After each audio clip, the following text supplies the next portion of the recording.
ఏమండి నేను ఇరుముడి కట్టుకున్నానండి. నా తోటి వాళ్ళందరూ ఇంకా ఇరుముడి కట్టుకుంటూ ఉన్నారు. ఈలోపు నా పనులు వ్యాపారంలో కానీ, ఇంటికి కానీ వెళ్ళి రావచ్చా అంటే, అక్కడ గెట్ సెట్ రెడీ గో అన్న తర్వాత మళ్ళీ తిరిగి చూస్తారా రన్నింగ్ రేస్లో? గోనే.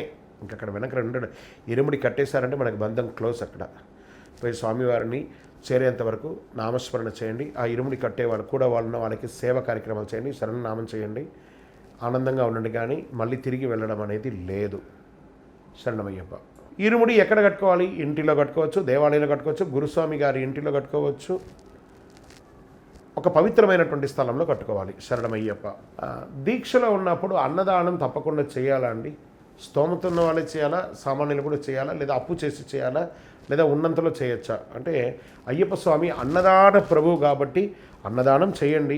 లేని పక్షంలో కనీసం ఒక్కళ్ళకైనా భోజనం చేయలేని పరిస్థితులు అయితే మనం లేవు. ఆ దౌర్భాగ్యంలో భగవంతుడు మనల్ని ఉంచలేదు కాబట్టి కనీసం ఒక్కళ్ళైనా పిలిచి, మనల్ని కాని వాళ్ళని ఒక్కళ్ళని పిలిచి భోజనం పెట్టండి. అయ్యప్ప వారి రూపంలో వచ్చి మీ ఇంట్లో భిక్ష చేసి మీకు అనుగ్రహం ఇస్తారు. అన్నదాన ప్రభువే శరణమయ్యప్ప. అందుకే చెప్పాం కదా, అన్నదాన ప్రభువే శరణమయ్యప్ప, ఆర్యంగావు అయ్యావే శరణమయ్యప్ప, అన్నదానం చేసిన వారిని ఆదుకోవయ్యా అంటే, అన్నదానం చేసిన వాడిని ఆదుకుంటాడట. కాబట్టి కనీసం ఒక్కరికైనా భోజనం పెట్టాలి ఈ దీక్షా సమయంలో. శరణమయ్యప్ప. ఏమంటే మాల వేసుకున్న తర్వాత నేను ఉపవాసం ఉండొచ్చా? ఒట్టి మంచినీళ్ళు ఏం తాగి మాత్రం ఏ అన్నము పప్పు ఏది తినకుండా ఉండొచ్చా? నేను పస్తు ఉండొచ్చా అంటే, అంటే మీరు సివిల్లో ఉన్నప్పుడు మీరు పస్తు నుండి దొల్లండి. ఎవరికి కావాలి? ఇప్పుడు సాక్షాత్ అయ్యప్ప స్వామి మీలో ఉన్నప్పుడు ఆయనకి ఒక నైవేద్యం సమర్పయామంట కదా, పస్తు సమర్పయామంటే మీ దగ్గర ఉంటాడా? పారిపోతాడు కదా. కానీ ఆయన పెట్టినా పెట్టకపోయినా ఉంటాడా పోతాడని ఇది ఒక టెక్నికల్ ఇష్యూవే, భక్తికి ఏం లేదు. ఆ అయ్యప్ప మీలో ఉన్నాడు కాబట్టి అయ్యప్పను పస్తు పెట్టకండి. ఒక కనీసం ఏకభుక్తమైనా భోజనం చేయండి, లేదా పలహారమైనా చేయండి, తప్పులేదు. అందుకని పూర్తిగా ఉపవాసం ఉండి సివిల్లో ఉండండి సార్. ఉపవాసం పనికిరాని భోజనం మాలలో లేనప్పుడు బెడ్ కాఫీ నుంచి రాత్రి గుర్రం ఎక్కేంత వరకు ఎన్ని రకాల ఆహారాలు అప్పుడు ఉండండి సార్. ఉపవాసం మాలలో ఉంటారు ఎందుకు సార్? మాలలో ఉన్నప్పుడు ఏదైనా ఆహారం తినండి, ఏదైనా ఒక పలహారమైనా తినండి. శరణమయ్యప్ప. ఏమంటే కొంతమంది 108 రోజులని, లేదా 365 రోజుల దీక్ష అని, 60 రోజుల దీక్ష అని, 40 రోజుల దీక్ష అని, 11 రోజుల దీక్ష అని, ఆ రోజుకు ఆ రోజు దీక్ష అని అంటున్నారు. ఇది ఎంత ఏందని? ఇది ఎక్కడైనా ఉందా? దీనికైనా ప్రమాణం ఉందా అంటే ఉందండి. ఒక మండలకాల దీక్ష అని ఉంది. ఒక మండలం అంటే 15 రోజుల్లో 3 పక్షములు అంటారు. ఒక పక్షం అంటే 15 రోజులు, దానికి ఒక ప్రాయశ్చిత్తం ఒక రోజు. 3 పక్షములు 3 ప్రాయశ్చిత్తములు కలిపి 48 రోజులు. ఈ 48 రోజులు ఉండడం వల్ల చక్కగా మీరు దీక్ష అనేది జరపాలి. ఆ పైన తీసుకుంటే మీ దీక్షలో మీరు తీసుకునే ఆహారంలో రజోగుణ పూరితమైనటువంటి ఆహారాలు కలడం వల్ల మీ శరీరంలో రసాయన మార్పిడి జరిగి మీరు పడుకున్నప్పుడో లేదా బాత్రూంలోనో మీ యొక్క వీర్యం స్ఖలితమయ్యి బ్రహ్మచర్యం అనేది పోతుంది. 60 రోజులు దాటిన తర్వాత దీక్ష ఎక్కడ లేదు.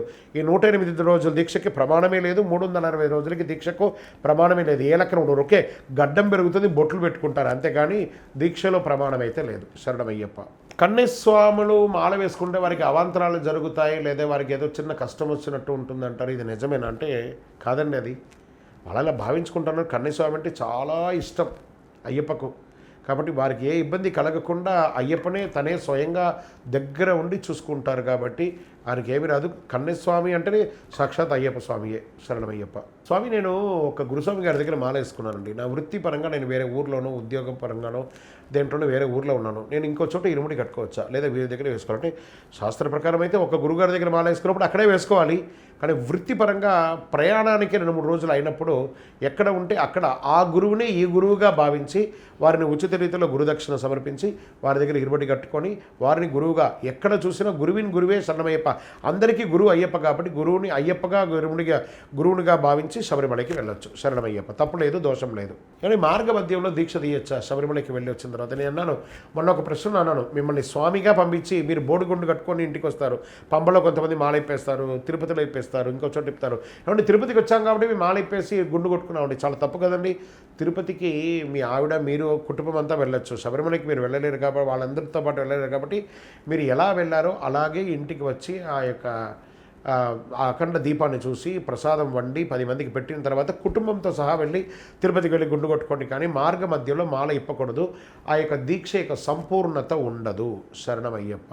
ఉత్తమ గురుస్వామి, అధమ గురుస్వామి లేదండి, విద్య నేర్చిన గురుస్వామి.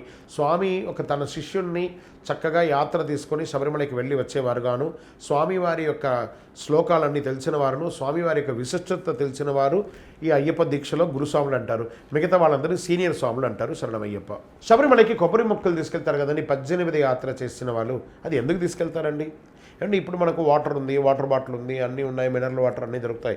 ఒకప్పట్లో దాహారతికి అక్కడ ఏం దొరికేది కాదండి. ఈ 18 యాత్ర వెళ్ళిన వాళ్ళు వెళ్ళి అక్కడ కొబ్బరి చెట్టు నాటడంతో అందులో వచ్చిన కొబ్బరికాయని కొట్టుకొని మంచినీళ్ళుగా తాగేవాళ్ళు. కాబట్టి ఆ యొక్క చిహ్నం కొబ్బరిలో ఉన్నటువంటి తన అంటే కొబ్బరి చెట్టులో ప్రతి వస్తువు పరోపకారంగా ఉపయోగపడుతుంది. కాబట్టి ఆ కొబ్బరి చెట్టు పరోపకారంగా ఉన్నది కాబట్టి ఇతరులకు ఉపయోగపడే ఒక చెట్టుగా దాన్ని భావించి దాంట్లో పవిత్రత ఉంది కాబట్టి కొబ్బరి చెట్టుని అక్కడ శబరిమలలో 18 యాత్రకు ఒక చెట్టును పెట్టి ఇంట్లోనే పూజ చేసి శబరిమలకి తీసుకెళ్తారు. ఇప్పుడు శబరిమలలో కొబ్బరి చెట్లు కూడా అలౌ చేయట్లేదు. ఆ కొబ్బరి ముక్క యొక్క ప్రతిమ వెండి రూపంలో కానీ బంగారు రూపంలో కానీ ఇరుముడిలో వేసి స్వామివారి హుండీలో కానుకగా వేయాలని చెప్పడం జరుగుతుంది. ఇప్పుడు కొబ్బరి ముక్క శబరిమలలో అలౌడ్ లేదండి. పెట్టిన జేసీబీతో తీసి అవతల పడేస్తున్నారు. మన తృప్తి కోసం తీసుకెళ్ళడమే కానీ అదే కొబ్బరి మొక్కను మీ పరిసర ప్రాంతాల్లో ఉన్నటువంటి అయ్యప్ప స్వామి దేవాలయంలో కానీ ఏదైనా ఒక దేవాలయంలో పాటండి. మీకు అది గుర్తుగా ఉంటుంది. నా శబరి యాత్ర ప్రకారం ఈ చెట్టు పెట్టానని మీకు గుర్తు ఉంటుంది. శరణమయ్యప్ప. మాల మెడ మీద ఉండగా పితృకర్మలు చేయొచ్చా? అసలు ఇది ఉందా? తద్దినాలు పెట్టచ్చా? ఏమంటే గంగా నదిలో ఎలా పితృకర్మలు చేస్తాం, పంపా నది తీరంలో కూడా పిండ ప్రదానాలు జరుగుతున్నాయి. బాగా గుర్తుపెట్టుకోండి. మీరు XYZగా పితృలకి పిండం ఇస్తే, అదే మీరు మాల వేసుకొని పిండ ఇస్తే ఇంకా ఎక్కువ ఆనందపడతారు. మీ యొక్క పితృలు, మీ తాతలు, ముత్తాతలు, తల్లిదండ్రులు ఎవరైతే చనిపోతారో వాళ్ళకి ఇస్తారో. మీరు ఒక X పేరుతో ఉన్నవారు మీరు పెట్టారనుకంటే X స్వామిగా పెడితే ఇంకా డబల్ పుణ్యం. కాబట్టి 100% దీక్షలో ఉండగా ఇంట్లో అయినా ఆ రోజు తెల్ల వస్త్రాలు ధరించి స్వామివారి ఆ తల్లిదండ్రులకి ఆ పిండ ప్రదానాలు పెట్టాల్సిన సమయంలో పెట్టి మళ్ళీ తర్వాత దీక్షా వస్త్రాలు ధరించండి. శరణమయ్యప్ప. మహిళా శబరిమల అని ఎక్కడైనా ఉందా అంటే శబరిమలలో 12 సంవత్సరాల లోపు 55 సంవత్సరాల లోపు రావచ్చునుంది. తర్వాత కేరళలో పుత్తన్ శబరిమల అని చెప్పి చెంగనూరు దగ్గర ఉంది. అది మహిళల కోసమే ఉన్నట్టు శబరిమల. అదేవిధంగా మన ఉభయ తెలుగు రాష్ట్రాల్లోనూ ఆసేతి హిమాచలాల్లోనూ శబరిమల కాకుండా ఉన్న ప్రతి అయ్యప్ప స్వామి దేవాలయం మహిళల కోసమే ఉంది. కాబట్టి ప్రతి ఒక్కరు మీ ప్రాంతంలో ఉన్నటువంటి దేవాలయానికి వెళ్ళి పూజలు చేసుకోవచ్చు. శబరిమలకి అయ్యప్ప పనికిరారని చెప్పలేదు. కొన్ని కారణాల వల్ల ఆ ఋతుచక్రం తీరని వాళ్ళు రావద్దన్నారు, కానీ ఎవరైనా రావచ్చు దేవాలయానికి. శరణమయ్యప్ప. దుర్గాదేవి వచించినటువంటి మహిషాసురుడు ఎవరు? అయ్యప్ప వధించినటువంటి మహిషాసురుడు ఎవరు అంటే కాదట. ఇది మహిషాసురుని యొక్క చెల్లెలి పేరు మగిషి. ఆ లీలావతి అనే యొక్క దత్తాత్రేయుని యొక్క భార్య లీలావతిగా ఉన్నటువంటి ఆమె మగిషి అని చెప్పడంతో ఆ యొక్క మగిషిగా మారింది. మగిషి అనే ఒక రాక్షసి ఒక స్త్రీ రూపంలో ఉన్నటువంటి వారిని మణికంఠుడు, ఆ స్త్రీ పురుషులు ఇరువురి కలయికతో కాకుండా పురుషులకు కలిసినటువంటి ఒక వారితో పుట్టినటువంటి వారితోనే నాకు అని చెప్పిన, అంటే ఇది చాలా వ్యంగ్యంగా కూడా చాలా కొన్ని రోజులు మాట్లాడారు. అది తప్పు.